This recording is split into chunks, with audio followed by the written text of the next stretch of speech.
Pendidikan Agama Katolik dan Budi Pekerti untuk SMP. Bagaimana kabar Ananda sekalian di rumah? Hem berharap semuanya Ananda dalam keadaan sehat dan tetap semangat mengikuti PJJ kita dari rumah. Nah, sebelum kita mendalami materi kita hari ini, terlebih dahulu kita ambil sikap hening sejenak, kita berdoa. Dalam nama Bapa dan Putra dan Roh Kudus, amin.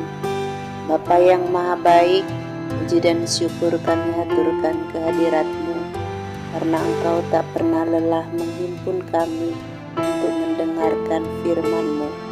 Bapa, hari ini kami akan belajar tentang gereja sebagai paguyuban.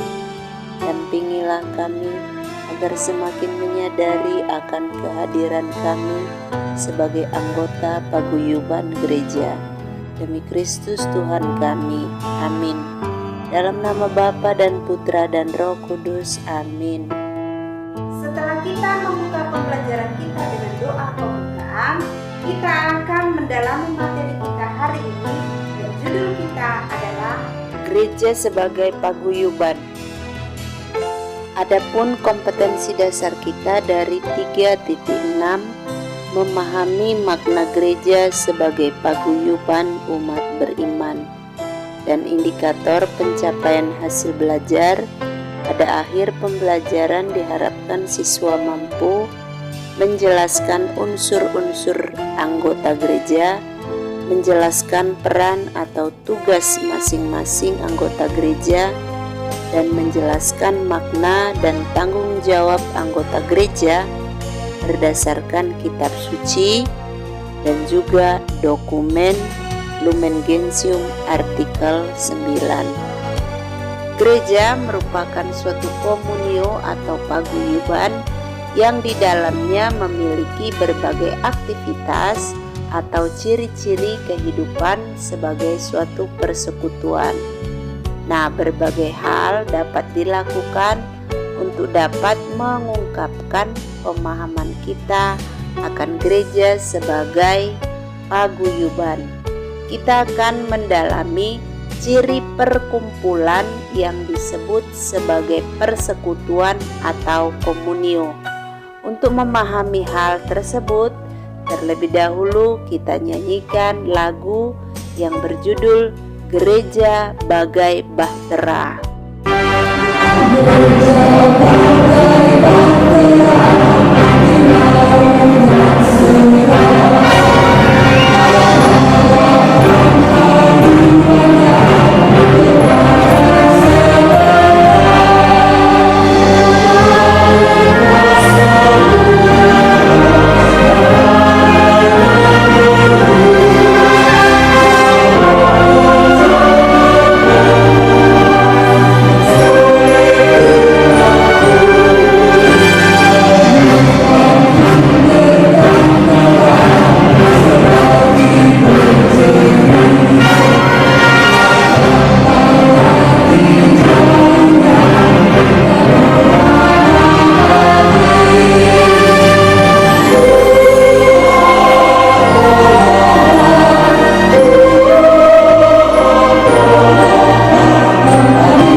Setelah kita menyanyikan lagu Gereja Bagai Bahtera, kita akan membaca dan memahami sebuah kisah yang berjudul Lingkungan Santo Kristoporus Bojonggede. Di sebuah lingkungan kecil yang terletak agak jauh dari paroki di kota Depok, ada satu lingkungan yang diberi nama Lingkungan Santo Kristoporus. Lingkungan ini merupakan sebuah lingkungan yang cukup hidup sebagai sebuah kelompok persekutuan. Dinamika dan pekerjaan dari warga lingkungan ini cukup beraneka ragam. Ada yang menjadi supir, tambal ban, pedagang, guru, pegawai swasta, berwirausaha, dan juga ibu rumah tangga.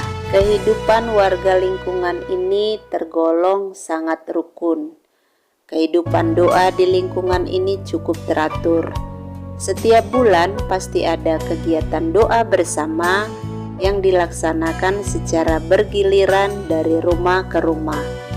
Suatu waktu ada salah satu warga lingkungan yang mengalami kondisi ekonomi yang cukup memprihatinkan.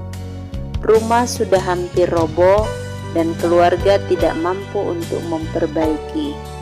Kondisi rumah itu sangat membahayakan bagi penghuninya.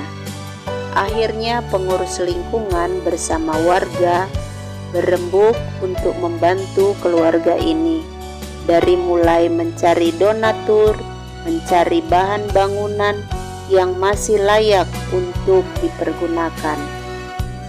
Warga umat lingkungan bahu-membahu menyumbangkan tenaga, pikiran, dan juga materi untuk membantu keluarga yang membutuhkan ini.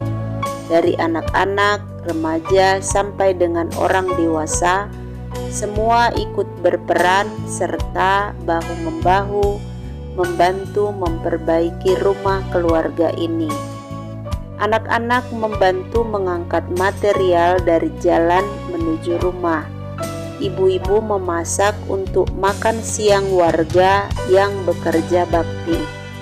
Apa yang dilakukan oleh seluruh warga lingkungan Santo Kristoporus ini mendapat simpati dari warga sekitar yang bukan Katolik. Akhirnya ada satu rumah Ibu Haji yang menyediakan rumahnya sebagai tempat untuk memasak dan makan bersama semua warga yang ikut bergotong royong. Akhirnya warga dapat bergotong royong memperbaiki rumah keluarga tersebut. Lingkungan ini ternyata sudah 3 kali mengadakan kegiatan gotong royong seperti ini. Jadi sudah ada 3 keluarga yang rumahnya dibangun atau diperbaiki oleh warga lingkungan secara bergotong royong. Tuhan sungguh berkarya dalam persekutuan di lingkungan Santo Kristoporus ini. Semoga apa yang telah dilakukan oleh warga dapat memupuk rasa kebersamaan sebagai sebuah persekutuan. Dikisahkan oleh Loren Atrik. Setelah kita menyimak kisah lingkungan Santo Kristoporus Bojonggede, tentunya ada berbagai pertanyaan yang muncul dalam benak kita. Bagaimana kesan Ananda terhadap kehidupan kelompok lingkungan Santo Kristoporus Bojonggede tersebut? Menurut Ananda sendiri, apa yang menyemangati hidup dalam lingkungan Santo Kristoporus? Ananda sekalian, dalam kehidupan sehari-hari, kita dapat menjumpai banyak kelompok atau perkumpulan. Namun demikian, tidak semua bentuk kelompok atau perkumpulan dapat disebut sebagai komunio atau persekutuan. Suatu kelompok atau perkumpulan akan dikatakan sebagai komunio jika dalam kelompok atau perkumpulan tersebut komunikasi dan interaksi berlangsung terus-menerus. Masing-masing saling memperhatikan satu sama lain, saling memiliki, saling memberi, saling mendukung, saling menasehati, saling mengingatkan, saling mengembangkan, saling melayani, dan saling berusaha agar kebersamaan tersebut terus-menerus terjaga keutuhannya demi kebahagiaan bersama. Ananda sekalian, gereja juga merupakan sebuah persekutuan yang di dalamnya terdapat ciri kehidupan yang menampakkan kekasan gereja sebagai sebuah persekutuan. Kita akan mendalami gereja sebagai sebuah persekutuan atau paguyuban umat Allah dari kitab suci. Silakan Ananda buka kitab sucinya, Kisah Para Rasul 2 ayat 41 sampai dengan 47. Hidup Jemaat Perdana. Mem akan membacakan perikop ini untuk kita. Silakan Ananda di rumah mengikutinya dengan seksama. Orang-orang yang menerima perkataannya itu memberi diri dibaptis, dan pada hari itu jumlah mereka bertambah kira-kira 3.000 jiwa. Mereka bertekun dalam pengajaran rasul-rasul dan dalam persekutuan, dan mereka selalu berkumpul untuk memecahkan roti dan berdoa. Maka ketakutanlah mereka semua, sedang rasul-rasul itu mengadakan banyak mukjizat dan tanda.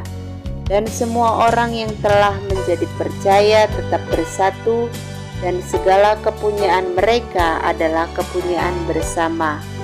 Dan selalu ada dari mereka yang menjual harta miliknya, lalu membagi-bagikannya kepada semua orang sesuai dengan keperluan masing-masing. Dengan bertekun dan dengan sehati mereka berkumpul tiap-tiap hari dalam bait Allah.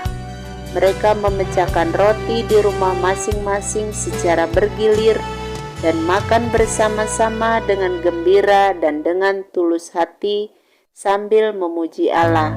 Dan mereka disukai semua orang. Dan tiap-tiap hari Tuhan menambah jumlah mereka dengan orang yang diselamatkan. Demikianlah sabda Tuhan. Syukur kepada Allah. Nah, Ananda sekalian, setelah kita membaca perikop kitab suci ini, tentu ada berbagai macam pertanyaan yang muncul di dalam benak kita. Bagaimana ciri kehidupan jemaat perdana pada saat itu? Menurut Ananda sendiri, siapa yang memimpin dan siapa yang dipimpin dalam gereja perdana tersebut? Lalu bagaimana dengan kehidupan gereja sekarang ini? Siapa saja yang menjadi anggota gereja?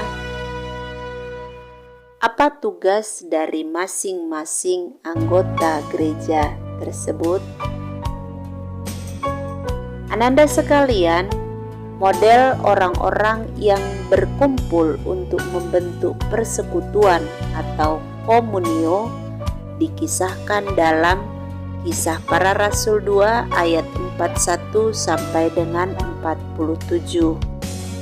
Persekutuan mereka itu terbentuk berkat pengalaman yang sama sebagai murid-murid Yesus dan orang-orang yang percaya kepadanya setelah mendengarkan pewartaan tentang Yesus Kristus.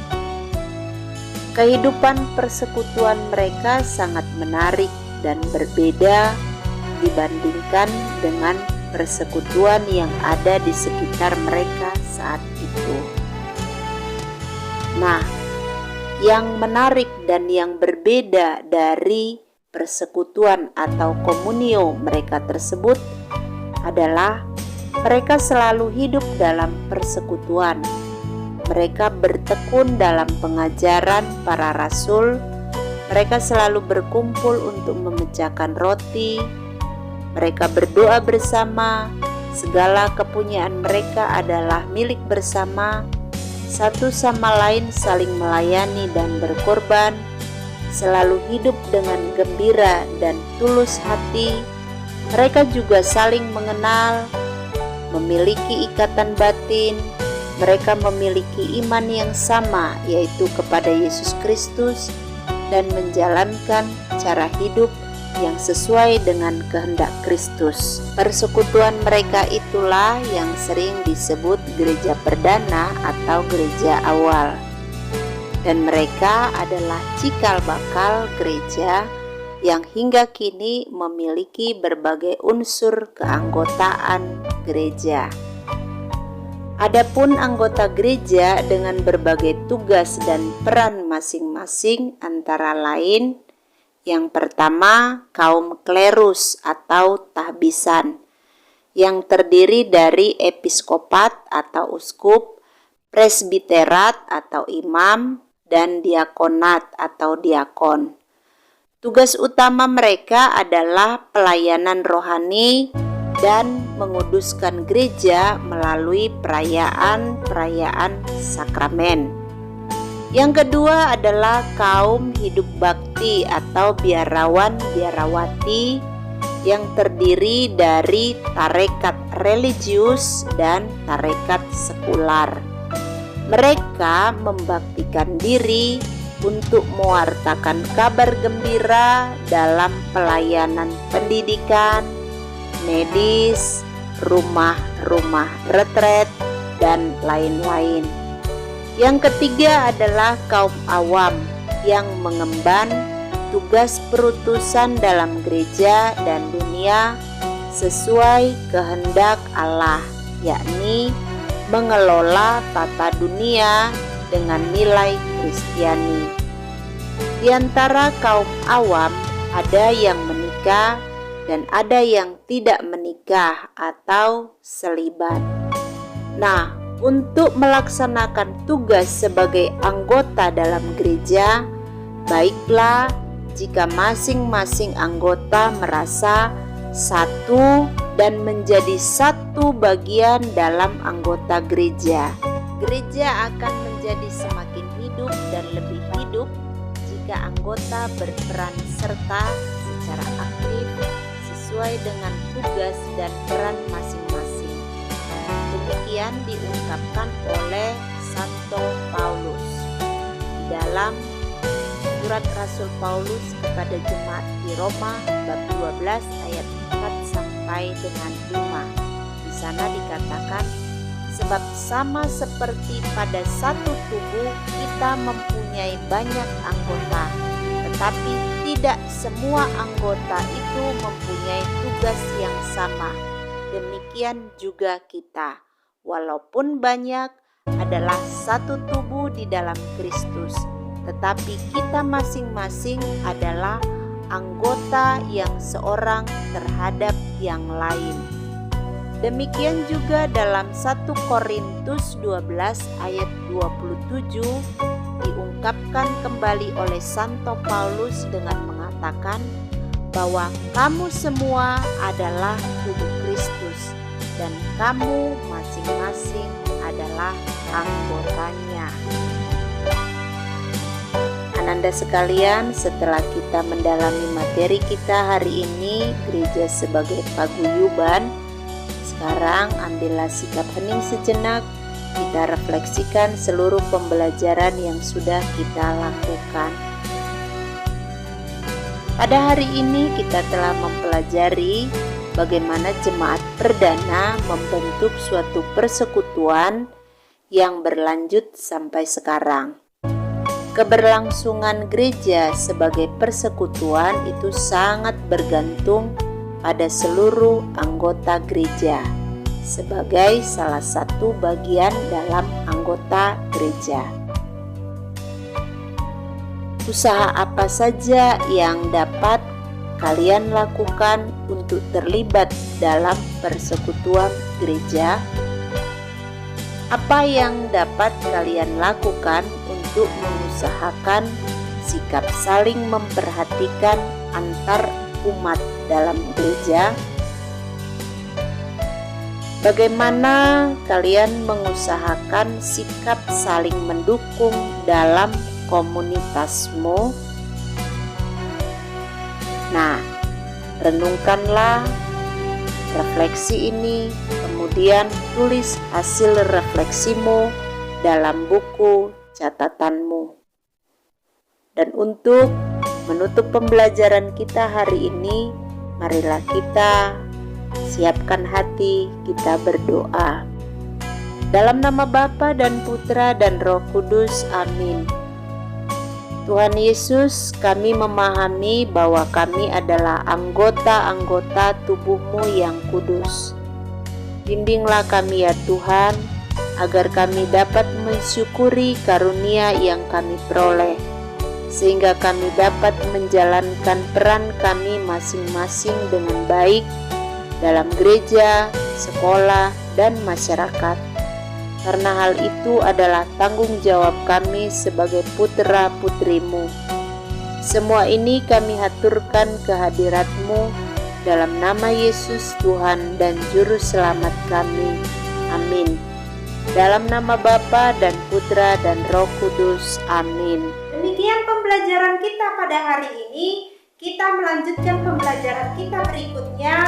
Selamat belajar. Shalom.